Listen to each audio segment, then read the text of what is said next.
देखेंगे कि problems and prospects of rainfed agriculture in India, मतलब भारत में कौन कौन सी परेशानियां और कौन कौन से प्रोस्पेक्ट है रेनफेड एग्रीकल्चर में जब अपन इसको इंडिया में अप्लाइड करते हैं या अपनाते हैं।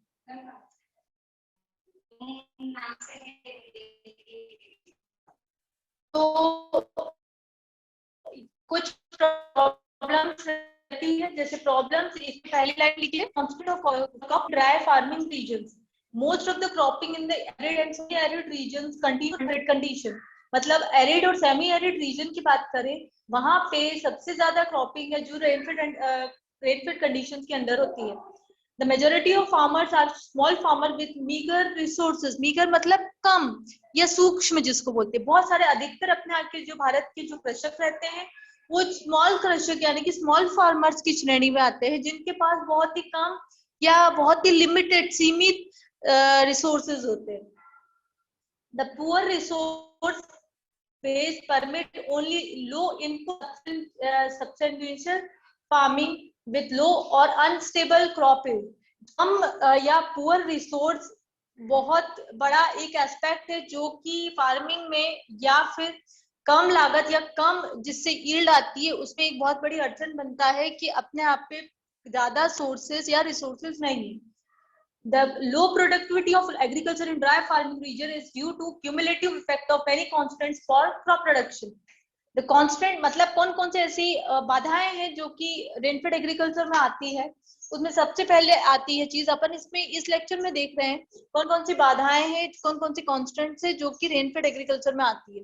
पहला है इनएडिक्वेट and uneven distribution of rainfall, मतलब रेनफॉल का अनइवन डिस्ट्रीब्यूशन हो रहा और कम ज्यादा होना, इक्वली डिस्ट्रीब्यूशन ना होना एक बहुत बड़ा कारक है रेनफेड एग्रीकल्चर के लिए। In general, rainfall is low and highly variable, which result in uncertain crop yield. कम वर्षा और वर्षा भी होना वो भी वेरिएबल के साथ, मतलब कहीं हो रही है ज्यादा बहुत ज्यादा, कहीं भी बहुत कम हो रही है, जिसके रिजल्ट से जो क्रॉप यील्ड है वो अनसर्टन होती है। Besides this uncertainty, the distribution of rainfall during the crop period is uneven. Uncertainty के अलावा भी जो डिस्ट्रीब्यूशन है रेनफॉल का वो क्रॉप पीरियड के अनुसार बहुत ही अनइवन डिस्ट्रीब्यूशन होता है। मतलब ये अपन को पता नहीं कि जब क्रिटिकल स्टेज होती है क्रॉप की, जब वर्षा की सबसे ज्यादा जरूरत रहती है, अगर तब वर्षा ना गिरे और जब ज्यादा जरूरत ना होनी है और तभी बहुत ज्यादा वर्षा गिरे, तो ये अनइवन डिस्ट्रीब्यूशन होता है, तो रेनफेड एग्रीकल्चर अफेक्ट करता है। रेनफेड एग्रीकल्चर क्यों अफेक्ट करता है, क्यों प्रभावित होता है? क्योंकि ये जो रेनफेड एग्रीकल्चर है, मतलब कि वर्षा आधारित जो खेती रहती है वो पूर्णतः नाम से समझ में आ रहा है कि ये वर्षा से ही आधारित रहती है। जिस हिसाब से और जिस इवनली डिस्ट्रीब्यूशन होगा रेनफॉल का, वैसे ही खेती होगी और वैसे ही यील्ड आएगी। उसमें पहला पॉइंट इसके अंदर आता है cultivation of low water required crops, short duration crop growth, मतलब छोटी ड्यूरेशन की क्रॉप्स को उगाना, प्रोवाइडिंग लाइफ सेविंग इरिगेशन, मतलब कि जब उसको चाहिए इरिगेशन तब उसको देना ताकि वो जीवित रहे पौधा। ये सब कुछ पैरामीटर्स है जब इनएडिक्वेट and uneven distribution of rainfall होता है। नेक्स्ट है लॉन्ग गैप इन रेनफॉल। इसमें लॉन्ग गैप इन रेनफॉल में क्या होता है कि बहुत लंबा गैप हो गया रेनफॉल में, मतलब कि आज हुई वर्षा 20 दिन 30 दिन गैप हो गया या 15 दिन का गैप हो गया फिर हुई वर्षा। अगर इस टाइप से लॉन्ग गैप होता है रेनफॉल के बीच में, तो ये भी एक बहुत इंपॉर्टेंट फैक्टर या कारक है जो कि रेनफेड एग्रीकल्चर को अफेक्ट करता है। लॉन्ग गैप इन रेनफॉल में आता है सबसे पहले increase in seed rate to obtain more population, मतलब ज्यादा सीड बीज की दर को बढ़ाना ताकि ज्यादा से ज्यादा population. Spraying of urea solution का छिड़काव करना, providing life saving irrigation eight critical growth stages, मतलब जीवन देने वाला सिंचाई समय जब क्रिटिकल ग्रोथ स्टेजेस रहती है। आपको पता है हर एक क्रॉप की एक क्रिटिकल ग्रोथ स्टेजेस कुछ रहती है, मतलब वो अवस्था जहाँ पे पानी की बहुत ज्यादा आवश्यकता रहती पौधे को, उस समय अगर पानी मिल जाता है तो वो एक जीवन यापन या लाइफ सेविंग इरिगेशन उसको कहते हैं, उससे उसका जीवन बच जाता है। वो प्रोवाइड करना, और वीडिंग एंड इंटरकल्चरल ऑपरेशन, मतलब कि खरपतवार निकालना और दूसरे जो इंटरकल्चर ऑपरेशंस रहते हैं वो सब परफॉर्म करना। ये सब चीजें आती है लॉन्ग गैप इन रेनफॉल में। अपन पढ़ रहे हैं कि कौन कौन से कॉन्स्टेंट्स या कौन कौन से बाधाएं रहती हैं जो रेनफेड एग्रीकल्चर को अफेक्ट करती है। उसके बाद आता है अर्ली ऑनसेट ऑफ मॉनसून, मतलब जल्दी मॉनसून आना। जल्दी मॉनसून आ जाता है तो उसमें अपन को ऐसी क्रॉप्स लेनी चाहिए या ऐसी कल्टीवेशन करनी चाहिए जो उस समय के लिए या उस परिस्थिति के लिए अनुरूप होती है। जैसे कल्टीवेट पर मिलेट एंड सीसम, मतलब पर मिलेट या सीसम जैसी जो फसलें हैं उनको लगाना, क्योंकि वो एक ऐसी फसलें होती है जो अर्ली ऑनसेट ऑफ मॉनसून को अच्छे से प्रभावित करती है, मतलब कि पानी वर्षा जल्दी आना, अर्ली ऑनसेट बोलते हैं उसको। Late onset of monsoon, late onset of monsoon मतलब कि अगर मॉनसून लेट आ रहा है तो ऐसी क्रॉप को ग्रो करना जो कि लेट में अच्छा रिजल्ट दे। ऐसी क्रॉप को डिले ज्यादा नहीं करना चाहिए जिसके कारण कि उसकी यील्ड में कमी आ जाती है। अल्टरनेट क्रॉप और वैरायटी, वही चीज मैंने बोला है कि ऐसी दूसरी क्रॉप में शिफ्ट हो जाना चाहिए या दूसरी वैरायटी लेनी चाहिए अगर मॉनसून में लेट होता है या मॉनसून आने में टाइम रहता है। तो उसमें कैस्टर या ग्रीन ग्राम, काउपी या सनफ्लावर, ये कुछ ऐसी क्रॉप्स है जो कि अपन को तब उसका चुनाव करना चाहिए ऐसी क्रॉप्स का अगर मॉनसून में देरी होती है। ड्राई सोइंग करना, कुछ जगह पे ड्राई सोइंग का भी कंसेप्ट होता है कि पानी न होने पे भी कोई दिक्कत नहीं होती, उसको ड्राई सोइंग करते हैं या प्री सोइंग करते हैं, जो टाइम है उसके पहले सोइंग करना। इसमें अपन ड्राई सोइंग में ऐसा नहीं कि पानी नहीं देते, पानी देते हैं बट वो वर्षा आधारित नहीं रहता, ठीक है। अपन आर्टिफिशियल रूप से उसकी पानी देके उसकी सोइंग करते हैं। सीड सोकिंग एंड ट्रीटमेंट, कुछ सीड ट्रीटमेंट या सीड सोकिंग ट्रीटमेंट्स भी होते हैं जो कि अपन को परफॉर्म करने चाहिए।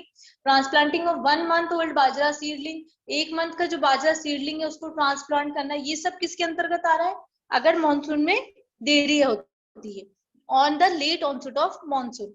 उसके अलावा कंप्लीट वीट कंट्रोल, अच्छे से वीट को कंट्रोल करना, अलग अलग ऑपरेशन से, मैकेनिकल हो या केमिकल हो, जो भी अलग अलग इसके तरीके रहते हैं उस अकॉर्डिंग। और इसके साथ साथ लेग्यूम या ऑयल सीड, ठीक है, दलहनी तिलहनी जो फसलें रहती है उसको लगाना सीरियल्स की बजाय, क्योंकि अगर आप सीरियल्स लगाओगे और मानसून नहीं आया तो वो आपको या तो फेल जाएगी क्रॉप या इतनी अच्छी यील्ड नहीं देगी। तो लेग्यूम्स या ऑयल सीड क्रॉप्स को वैसी सिचुएशन में लगाना चाहिए। Most suitable crop for this condition is sunflower, सबसे बेस्ट जो क्रॉप मानी जाती है इस कंडीशन के लिए जब मॉनसून लेट होता है वो है सनफ्लावर, सनफ्लावर को लगाना चाहिए। उसके बाद है अर्ली सीसेशन ऑफ रेन, मतलब कि बहुत जल्दी पानी आना। Sometimes rains may cease very early in the season, exposing the crop to drought during flowering and maturity stages, which reduces the crop yield considerably. मतलब कि ऐसी कभी कभी क्या होता है कि जो वर्षा रहती है वो जल्द जाती है, क्रॉप बहुत जल्दी उसको एक्सपोज कर लेता है और इसके कारण फ्लावरिंग और मैच्योरिटी में कभी कभी ड्रॉट की संभावना बन जाती है क्योंकि पहले ही आके चला गया पानी। इसके कारण क्या होता है कि क्रॉप यील्ड में कमी आ जाती है। ऐसी स्थिति में क्या करना चाहिए कि शॉर्ट ड्यूरेशन वैरायटी लगानी चाहिए जो जल्दी पक जाए, या फिर मल्चिंग का इस्तेमाल करना चाहिए। मल्चिंग का इस्तेमाल इसलिए करना चाहिए क्योंकि ये सॉइल कंजर्वेशन या मॉइस्चर कंजर्वेशन एक्टिविटी में आता है, मैंने कल भी पढ़ा था इसमें कि मल्चिंग एक सॉइल मॉइस्चर कंजर्वेशन प्रैक्टिस है, तो मल्चिंग को इसलिए करना चाहिए। या लाइफ सेविंग इरिगेशन अप्लाइड करना चाहिए और इसके साथ साथ प्लांट पॉपुलेशन में कमी लानी चाहिए, बहुत अधिक प्लांट पॉपुलेशन नहीं लगानी चाहिए।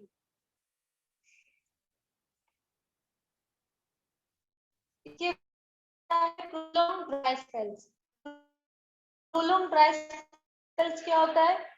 Long break rainy season is an important features of the Indian monsoon. अपने भारतीय जो मानसून आता है उसमें एक मोस्ट इम्पोर्टेंट फीचर रहता है वो है लंबा ब्रेक, लंबा ब्रेक रेनी सीजन, ठीक है। These intervene dry spells well prolong during crop period reduces crop growth and when annually prolonged crop fails, मतलब ये जो ड्राई स्पेल्स है ये बहुत प्रोलॉन्ग रहते हैं क्रॉप पीरियड में जो कि क्रॉप ग्रोथ एंड यील्ड को रिड्यूस करते हैं मतलब कि ज्यादा समय तक सूखा रहना, उसको प्रोलॉन्ग ड्राई स्पेल्स कहते हैं। कल भी अपन ने ड्राई स्पेल्स का डिस्कस किया था कि ड्राई स्पेल्स क्या होते हैं। इसमें कुछ पॉइंट्स आते हैं। If dry spells in 10 days of sowing resowing, मतलब अगर ड्राई स्पेल आ गया है, अपन ने बुआई की उसके 10 दिन बाद या 10-15 दिन तक ड्राई स्पेल आ गया है, पानी नहीं मिला है, ना वर्षा से मिला है, ना किसी दूसरे साधन से मिला है, तो अपन को रीसोइंग करनी पड़ेगी। क्योंकि अगर नहीं करेंगे तो वो तो जर्मिनेट हो भी जाएगी तो उतना अच्छा रिजल्ट नहीं आएगा। उसके बाद if mild moisture stress at 30 to 35 days after sowing, thinning of alternate rows of sorghum and pearl millet, मतलब अगर थोड़ा भी मॉइस्चर स्ट्रेस होता है बुआई के 30 से 35 दिन बाद भी, तो अपन को अल्टरनेट रो की थिनिंग कर देना चाहिए, निकाल देना चाहिए अल्टरनेट रो को। क्योंकि अगर अपन अल्टरनेट रो को नहीं निकालेंगे तो उन पूरे पौधों में यानी पूरी फसल में मॉइस्चर स्ट्रेस दिख जाएगा।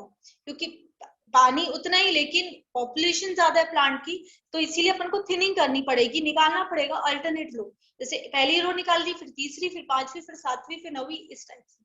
If severe moisture stress at 30 to 35 days after sowing, cutting है, कर्लिंग और cutting of sorghum and pearl millet and rationing करना चाहिए। वही चीज है जो मैं आपको बी में बताया, बी पॉइंट में। If moisture stress at blooming stage, cutting of sorghum and permillet and rationing, मतलब अगर blooming stage में अलग अलग स्टेजेस होती, ब्लूमिंग स्टेज में जब भी मॉइस्चर स्ट्रेस होता है तो सॉर्गम और परमिलेट की कटिंग करना चाहिए।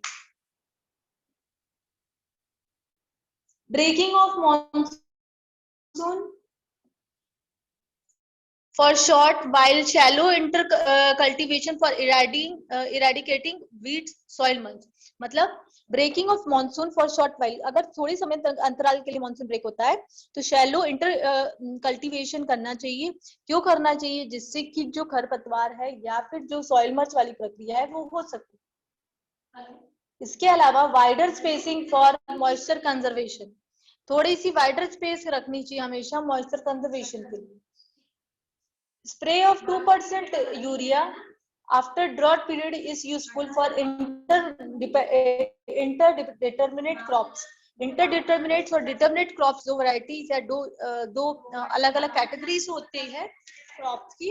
तो 2% यूरिया हमेशा अपन को छिड़कना चाहिए ड्रॉट, अगर सूखा पीरियड या ड्रॉट पीरियड आता है। सॉइल मल्चिंग फिर वही आ रहा है।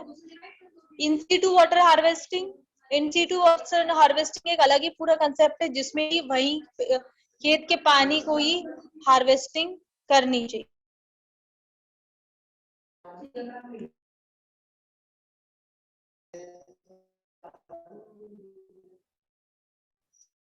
Life saving irrigation, control save water nutrients etcetera, ठीक है।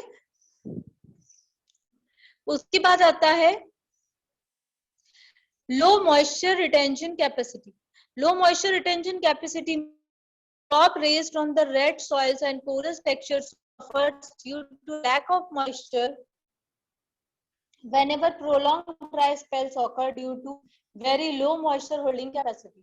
ऐसी क्रॉप्स रेड सॉइल में उगाना या पोरस टेक्सचर सॉइल में उगाना जो कि सफर करता है ड्यू टू लैक मॉइस्चर, यानी कि नमी की कमी के कारण, whenever prolonged dry spells occur due to low moisture holding capacity, क्योंकि वो जो ऐसी टाइप की सॉइल्स रहती है उसमें इतना मॉइस्चर कंटेंट नहीं रहता, ना मॉइस्चर होल्डिंग कैपेसिटी रहती है, तो ऐसी में थोड़ा सा प्रॉब्लम आती है। Low fertility of soil, soil fertility has to be increase but there is limited scope of extensive use of chemical fertiliser due to lack of adequate soil moisture.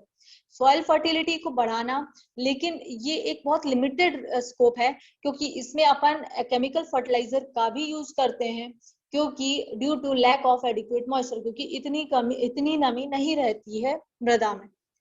तो ये आज अपन ने ये जो पढ़े हैं कि कुछ पॉइंट्स हैं कि अपन कैसे या कौन कौन सी प्रॉब्लम फेस करते हैं जब भी अपन रेनफेड एग्रीकल्चर की बात करते हैं।